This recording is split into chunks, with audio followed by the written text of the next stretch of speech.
tempo não, vambora para o vídeo. Para contratar. O São Paulo hoje não tem dinheiro para transfer. Hoje, você tem um jogador no mercado. O São Paulo vai contratar jogador livre, o São Paulo vai contratar jogador por empréstimo com opção de compra, ou então empréstimo com outro clube compondo salário. É assim que o São Paulo está no mercado. Mas contratou o Lucas Ramon. Tá um entrave hoje com o Mirassol, porque o São Paulo não tem 100 mil dólares. Pra, antecipar a chegada dele. Para antecipar a chegada do cara. Entendi. Não tem 500 mil reais, meio milhão de reais ali para pagar, fazer um acordo com o jogador. Não tem. O São Paulo não tem esse dinheiro.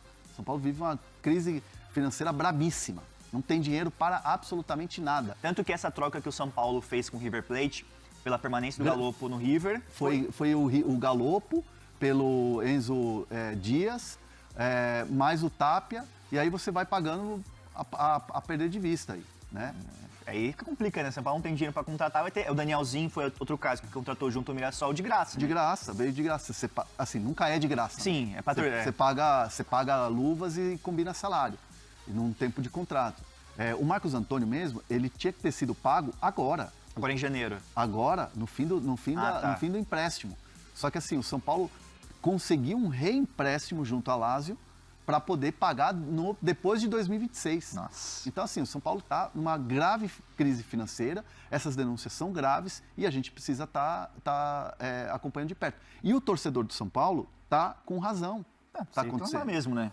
Assim, o torcedor de São Paulo teme um ano difícil. Vai ser um ano difícil, tá? Mas o torcedor de São Paulo teme aquele fantasminha da Série B. Sim. E tem um lateral esquerdo que ele vai ficar no São Paulo, que ele estava na Copinha, que era o Nicolas, lateral esquerdo, promissor. Ele foi retirado do grupo da Copinha e será incorporado ao time profissional de São Paulo para a disputa do Paulistão. O Crespo gosta muito dele e ele está sendo observado por alguns clubes europeus. Então o São Paulo tem um reforço caseiro. Mais um lateral esquerdo que eu apurei ontem, então um jogador que será incorporado ao time profissional e que é muito bem avaliado. Eu acho que assim, quando o São Paulo tem um Wendel, que é um bom jogador e ainda não se adaptou, o Enzo Dias, que é um cara que às vezes joga, não é aquela qualidade tremenda, mas entrega. Eu acho que ele é uma das poucas gratas surpresas de 2025. E tem um jogador do São Paulo que ele poderia sair, mas não vai mais, que é o Pablo Maia. Que até foi uma informação que você tinha ontem que eu esqueci de perguntar para você. Encerraram as negociações com o Botafogo. Não vai mais Botafogo. Não sai mais. Nem ele, nem o Ferrarese. O Botafogo encerrou conversas com o São Paulo em relação a Ferrarese e Pablo Maia. Então, a notícia é essa. Estão encerradas as negociações para a contratação de Ferrarese e também do Pablo Maia. O Pablo Maia recebeu uma proposta do Botafogo. O Pablo Maia, obviamente, abriu para uma negociação. Dependia de outros fatores com o São Paulo, tipo troca com o Vitinho, troca com outros jogadores do Botafogo. Mas a proposta em si que o Botafogo mandou para o Pablo Maia não foi uma proposta que empolgou o Pablo Maia a fazer esse movimento de troca. Então, assim, as conversas acabaram ficando muito frias. O Botafogo pegou um transfer ban também, teve todo esse rolo aí no meio do caminho. Mas hoje me garantem lá dos lados do Botafogo que as conversas com esses dois jogadores que o Botafogo queria do São Paulo estão encerradas. Que eu apurei aqui agora, já falei pro Galindo, falei, bota a tarja aí, Galindo. Eita, caceta. O Rodriguinho. Opa. Rodriguinho. Do São Paulo. Do São Paulo. Com o Red Bull Bragantino, as negociações estão avançando. Estão avançando as renegociações do Red Bull Bragantino para contratar o Rodriguinho. O Rodriguinho tem 53 jogos, 16 como titular, 2 gols e 3 assistências. Né? É um jogador que tem pouca minutagem, é bem verdade. Sim. Teve altos e baixos no São Paulo. E é um jogador que o São Paulo até estava conversando para renovar um contrato, mas essa renovação, por enquanto, ainda não saiu. Sim. E nem deve sair agora com o interesse do Red Bull Bragantino e ir avançando a conversa. O Rodriguinho tem contrato até o final de 26 com o São Paulo. No meio do ano poderia já assinar um pré-contrato. Então é uma negociação que está avançando para acontecer. E é importante a gente falar também, né? O Rodriguinho é um jogador que é formado na base, é um garoto de Cotia e é um jogador que tem convocações para a seleção de base. Então, assim, é um jogador importante, é um jogador jovem, ele tem 21, vai fazer 22 anos, é muito jovem. E dentro do Red Bull Bragantino, o que a gente ouve é um jogador que o Bragantino vinha já monitorando há algum tempo e é um jogador que tem o perfil do Red Bull Bragantino. O Souza também está sempre comentando com a gente. Grande Vitor. O Vitor está editando os meus vídeos. Grande Vitor. ajudando aí no canal, já está fazendo parte do canal já. Gente, vamos lá. Essa sala aqui, porque eu estou no interior, mas eu estou aproveitando para gravar para não deixar vocês sem informação. Tinha até feito um estúdiozinho improvisado no Gemini, mas eu não consegui fazer a live pelo OBS, então eu ainda não aprendi, cara. Se alguém quiser me ensinar aí, me chama. Eu não aprendi ainda como é que faz. Mas a principal coisa que eu queria falar para vocês hoje é sobre o Marcos Antônio, tá? Vão deixando perguntas aí. Hoje a gente vai falar sobre o Marcos Antônio, falar sobre o Alisson, falar sobre o Rodriguinho, falar sobre o Zabarelli e outros assuntos que vocês tenham aí pra gente conversar. A gente também pode trazer informação que eu tiver e eu vou passando para vocês. A principal coisa que eu queria falar é sobre o Marcos Antônio. Hoje chegou a informação do Vene Casagrande, lá do Rio de Janeiro, de que o Flamengo liberaria o Alan e gostaria do Marcos Antônio em troca. Seria uma condição. Pelo que eu ouvi, nada mudou daquela informação que eu trouxe para vocês, de que são dois negócios separados e que o Alan vir para o São Paulo não quer dizer que o Marcos Antônio vá para o Flamengo. São dois negócios distintos e que podem acontecer ao mesmo tempo, ou pode um acontecer, o Alan vir para o São Paulo e o Marcos Antônio não ir para o Flamengo. E aí acho que a grande preocupação aqui no São Paulo é a saída do Marcos Antônio, né, que é um cara titular incontestável, um dos melhores jogadores do time nesse momento. E o Flamengo agora entende, o Flamengo já consegue entender que o Marcos Antônio é jogador do São Paulo. Antes existia uma narrativa de que o Flamengo iria atravessar o negócio com a Lazio, pagar a Lazio, o São Paulo ia ficar a ver navios e não ia ficar sem Marcos Antônio e sem dinheiro. Isso o Flamengo já entendeu que não vai poder fazer, que se quiser o Marcos Antônio vai ter que negociar com o São Paulo. Mas ainda assim o Flamengo mantém o seu interesse. E o São Paulo, e a informação que eu trago agora, que eu recebi hoje de tarde, dessa vez eu tinha falado para vocês que o São Paulo não tinha recebido nada ainda, que não estava sabendo oficialmente do interesse do Flamengo. Agora sim, agora o São Paulo está sabendo do interesse do Flamengo pelo Marcos Antônio. Chegou-se a ouvir a sondagem, esse papo de nós queremos o Marcos Antônio, mas não nós queremos o Marcos Antônio para liberar o Alan. Pô, beleza, o Alan é uma negociação, um empréstimo, o Flamengo está liberando nesse momento, mas nós também queremos o Marcos Antônio. Não tem uma proposta na mão ainda, mas o Flamengo deixou claro que quer o Marcos Antônio, está disposto a comprar o Marcos Antônio do São Paulo. E aí o que eu ouvi do lado do São Paulo foi: nós não vamos vender o Marcos Antônio.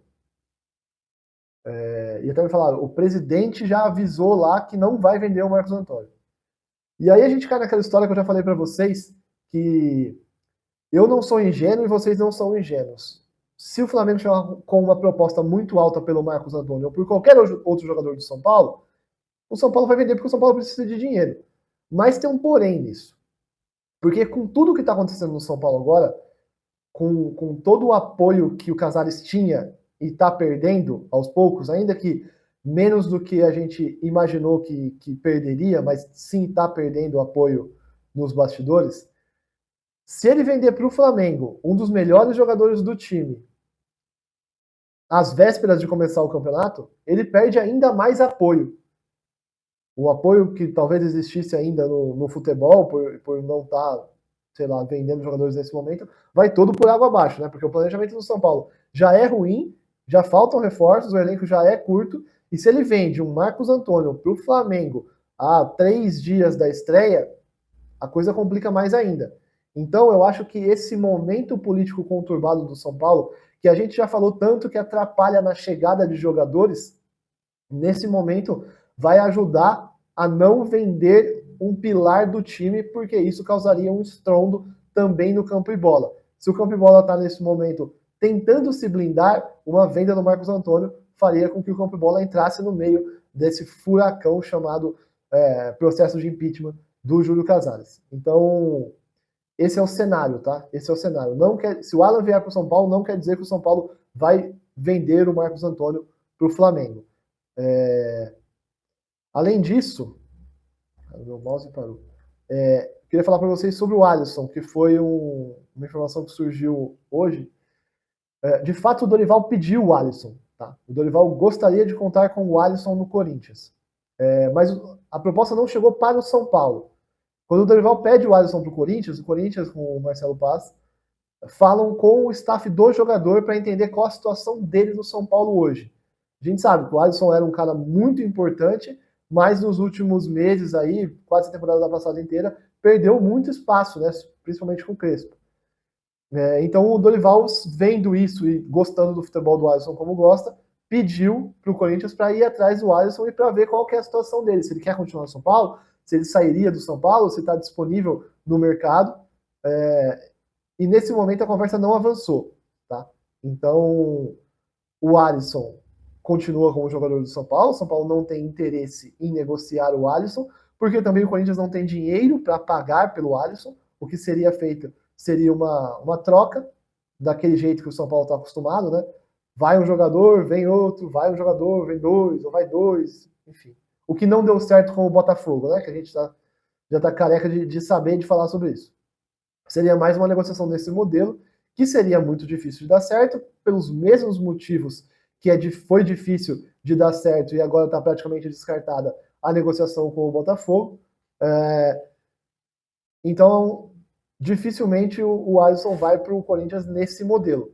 A gente vai esperar, é uma informação que é nova, então com certeza não vai parar nisso, vão ter outros desdobramentos, outras tentativas de negociação, mas nesse momento o Alisson não está perto do Corinthians e o São Paulo não recebeu nada oficial, nem tem interesse em negociar o Alisson. Já tentou envolvê-lo na negociação com o Botafogo, porque vem tendo dificuldades na renovação, já trouxe para vocês que é muito difícil que o Rodriguinho renove o contrato com o São Paulo, por um erro do próprio São Paulo de não ter insistido, não ter voltado às conversas, negociado com o Rodriguinho, e aí aquele negócio de quando o jogador entra no seu último ano de contrato, as coisas se complicam e se complicam demais. Então, no caso do Rodriguinho, já tem interesse de fora do Brasil, já trouxe para vocês, Bayer Leverkusen e Ajax monitoram o jogador, mas seria para levar em pré-contrato. Então, o contrato do Rodriguinho vai até o final desse ano. A partir do meio da temporada, ele já pode assinar um pré-contrato e sair de graça do São Paulo ao término do vínculo, ou seja, no final de 2026. Acontece que o Red Bull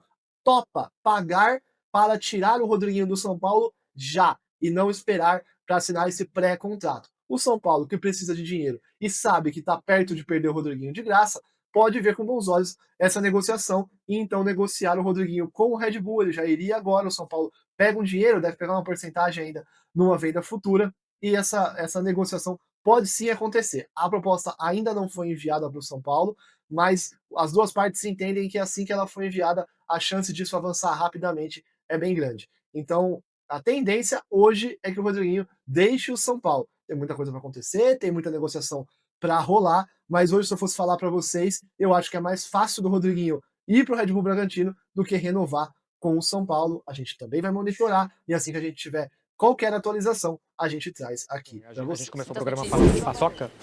O São Paulo tá esfarelando, pô. São Paulo, assim, esportivamente é um clube hoje de meio de tabela, e há algum tempo tem sido assim no Campeonato Brasileiro, assim, nos últimos 10 anos, a maioria das vezes o São Paulo tem sido um time de meio de tabela, com um departamento médico-fisiológico muito ruim, quantidade de jogadores do departamento médico, a dificuldade de recuperar, São Paulo que já foi referência não é mais, inclusive a Priscila trazia aqui antes informações durante a última temporada de dificuldade mesmo de investimento naquela área, de possibilidade de mudanças ali. Institucionalmente, a questão dos camarotes, assim, um clube desse tamanho, com essa arrecadação, e que se possa haver uma possibilidade de levar vantagem em camarote, em show, é algo muito pequeno, que isso sim acho que pode levar para impeachment, né? Que você não goste da presidência, que ele não esteja fazendo um bom trabalho e tal, não dá um direito legítimo de impeachment. Essa questão dos camarotes, acho que sim. E essa questão agora dos saques, também não acredito que seja o suficiente, porque a gente não tem nada. É muito bom e é muito necessário descobrir para onde foram 11 milhões das contas do São Paulo. E, por um outro lado, é bom que o Casares se explique para o Ministério Público de onde que veio 1,5 milhão de depósito nas contas dele. Agora, uma coisa pode não estar ligada à outra. E não se pode condenar alguém antes dele ser condenado, né? Você não pode ser que os conselheiros ali acham, bom, isso aqui tá esquisito, tira esse cara. Mas a questão dos camarotes, eu acho que ali pode ser uma base para impeachment. Porque ali também a gente tem provas, quando se ouve os áudios... Fica muita coisa clara, Eu não gosto da expressão que a chuchula, batom na cueca, mas é um batom no áudio, né? Os áudios são terríveis, né? E assim, de novo, como destacou, e a imprensa erra muito nisso há muito tempo, né? Algum indício já vira prova cabal, o julgamento vira um justiçamento, a gente vai atropelando e as redes antissociais levam. Mas assim, de novo, é muita coisa muito ruim. E em relação ao processo que vai definir ou não, como qualquer processo de impeachment, e o brasileiro, lamentavelmente ou não, já está acostumado a esses processos, inclusive na República, de que são processos evidentemente muito mais políticos e às vezes não só pessoais, eu não gosto de você, não quero você, vou usar qualquer argumento, até os robustos para dizer alguma coisa, né? Então assim, aguardemos cenas dos próximos capítulos, mas é lamentável que o São Paulo chegou àquele ponto que qualquer coisa que a gente inventar agora, pô, você viu no São Paulo, se inventar fake news, mais essa, não, isso é mentira. Né? E não estou falando que seria verdade, o que seria mentira, o outro, chegou lamentavelmente a esse ponto. Olha, no meio disso tudo que a gente está falando, parece que deu uma clareada na questão do Alan, volante do São Paulo, reportagem do Valentim Furlan. Volante do Flamengo, né? Do volante do Flamengo. O Valentim Furlan falou que o Flamengo está aí avaliando a possibilidade e tal. O Flamengo quer garantias de que o São Paulo não vai dar um calote no Flamengo. E então pode ser que haja um encaminhamento dessa contratação. Não sabemos em que condições. O que o São Paulo quer é um empréstimo. Não sabemos se o Flamengo vai querer. Então tá, me dá o Marcos Antônio que eu dou o Alan. Aliás, eu achei que você introduz assim, no meio disso tudo tem um time de futebol. Isso, eu achei que é mais ou menos isso. Então tem essa possibilidade, é isso, Arnaldo? Bom, eu acho a possibilidade remota por diversos motivos. De novo, assim como no ano passado, agora com mais gravidade, evidentemente, o São Paulo, dos 20 clubes da Série A, é o que menos tem condição de ir ao mercado. Financeira e agora também moral. Né? Vamos fazer uma comparação com o Mirassol, que é o adversário do São Paulo. O São Paulo contratou o Danielzinho do Mirassol. Putz, tirou o melhor jogador do Mirassol, capitão. O Mirassol já contratou 11 jogadores depois. Eles perderam o Danielzinho. 11. Todos que jogaram a Série A do ano passado. E alguns com direito econômico e tudo. Todos que jogaram a Série A do ano passado. Você tem o Mirassol, claro, vai disputar a Libertadores, tem que se reforçar, mas... É o Mirassol, né? É o Mirassol. Então o poder de investimento do Mirassol hoje é 800 vezes maior que o do São Paulo. O São Paulo contratou o Danielzinho e o Coronel, o goleiro. Contratou também o Lucas Ramon, pré-contrato com o lateral do Mirassol, que só estará livre em maio se o São Paulo não pagar uma compensação, 100 mil reais, coisa do tipo. O São Paulo não tem esse dinheiro. O São Paulo não tem dinheiro pela trava do FIDIC para investir em jogador de futebol. Continua a mesma coisa. Vamos lá. O cara que está atrás de você aqui, Tino Casares, se o FIDIC, a contenção, servisse para melhorar a situação financeira do São Paulo, se o São Paulo não tivesse um ralo que escoa dinheiro e tal, seríamos a favor de apertar os cintos. Como é que o torcedor do São Paulo pode continuar pela 4ª janela consecutiva com o elenco com salários atrasados, sem poder de contratação e tudo mais, acreditar numa política de contenção financeira que é exercida... Tem depósito daqui e ali, pingando de um lado para o outro, né? E aí, assim, o Alan não faz parte dos planos do Flamengo. O empresário do Alan é um cara do São Paulo, o cara é amigão lá. Né? Vai pro São Paulo, bom, vai jogar, não sei o que lá. O Flamengo tem sido implacável com os outros clubes, inclusive com o Palmeiras, que é o principal rival dele. Ou é do jeito que o Flamengo quer, ou não rola. O Flamengo espevinhou o Inter por causa do Thiago Maia, do atraso, até ele conseguir o Vitão, que está sendo apresentado hoje. Eu vou espevinhar esses caras até eles liberarem o melhor jogador deles que eu quero para perdoar a dívida dele. O Flamengo não vai negociar alguma coisa com o São Paulo se não tiver uma vantagem muito grande. Ou econômica ou esportiva. Então, eu não acredito na contratação do Alan, a não ser que o Flamengo leve algum jogador melhor do São Paulo que o Alan.